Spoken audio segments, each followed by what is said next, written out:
Hi students, we are seeing the second lesson, that is the living things. In that we are studying the characteristics of living things. So today we are going to see the two new characteristics. These are the reproduction in the living thing and a definite lifespan. So one by one see the example. Now first of all we'll start the reproduction. Now we all know the living things produce other living thing like themselves.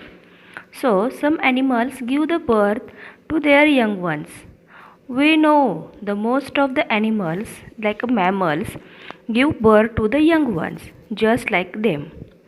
So whereas some animals, that the most of the birds and reptiles, lay the eggs, the young ones hatch out of these eggs. They don't give directly birth to the young ones. They lay the eggs and after some days they hatch and come out from the eggs. Now you can see in the picture. Now you have seen the two types, that is the birth, give directly birth to the young ones and lay the eggs and from that hatch out and give the birth to the young ones. Now this about the animals. Now what about the plants? How they reproduce? Okay, now let's see. Now we have seen that new plants are produced from the seeds, and we also know that new plants also reproduce from the stems also. That is the they have you have to planted suppose for example see the rose plant. If you planted a rose plant does not have seeds, so you have to put a stem in the soil. That is the stem, that stem soon grows and there are many plants that they grow from their stems. Means different examples are there of the plants that they grow from their stems. There are no seeds. In the same way, there are many plants which gives out a small plants, that is a baby plant from the leaves, means reproduction by the leaves and reproduction by the stems. One of the example is the bryophyllum. Now see in the picture you can see that. Now in Marathi we are calling the panfuti. That also used for the this is also example for the reproduction by the leaves. So from these leaves the baby plant will grow and become a adult plant. So this type means in the plant how reproduce by the by the seeds, by the stems and by the leaves. And in the animals give direct birth to the animals, that is young ones, otherwise lay eggs and from that eggs they will hatch out the newborn, means new young one. These are the types of the reproduction in the living thing.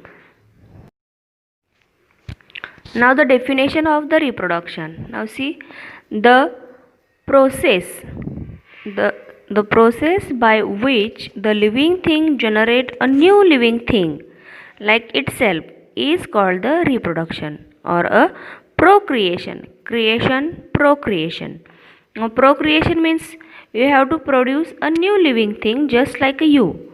This process is there only in the living things, means in the animals and the plants. This characteristic we can see only in the living thing, that they give the birth to the young ones. Okay, understand this reproduction. Now question is there, use your brain power. Why have so many types of plants and animals seen be able to survive on the earth even today? Why? Because of the reproduction process they survive on the earth even today also. Means they give the birth to the young ones. So if they die, then their next generation is there, they can survive. Now next our characteristic is a definite lifespan. Now see, at a certain stage of life, living things become capable to reproduce. After reproduction stage, their organs become weak and still later their life come an end. Now see in the picture, if you observe this picture, you will come to know. Now see small baby grows up, teenager, now young one, then adult one, then old person. This is the lifespan of our human being.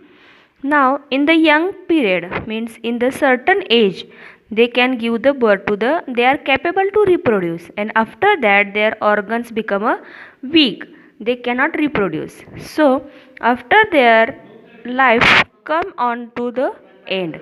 This is the lifespan about the our human beings. Now we'll see the different examples of the living things, how their lifespan is there. The lifespan of different animals and plants are different. For example, the lifespan of the dog is about 12 to 18 years, while the ostrich lives for a 50 years. You may have wondered what exactly the living things are, how they come into the being, and so on.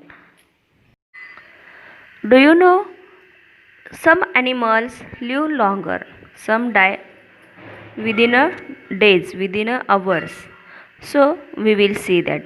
Do you know on the National Geography channel also you can see these all animals, those who are living more, those who are living very short time of period. Now here in our textbook two examples are given. The lifespan of a turtle, now see in the turtle is there, it is on the island of the South America and it is about 170 years old. And other hand the lifespan of the mayfly, now see in the mayfly is there and it's range from the 1 hour to 24 hours, only that much it can live. In that time period they can grow themselves, then they can reproduce, they become old and they die within 1 hour. Within 1 hour to 24 hours their lifespan is there.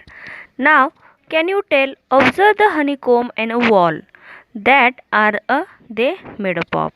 Now see, you can see the small compartment of the honeycomb.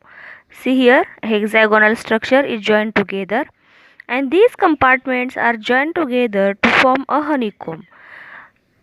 The wall has prepared by the bricks we construct. When you see the buildings, you can see the walls that construct by the bricks, and we firmly join the bricks together.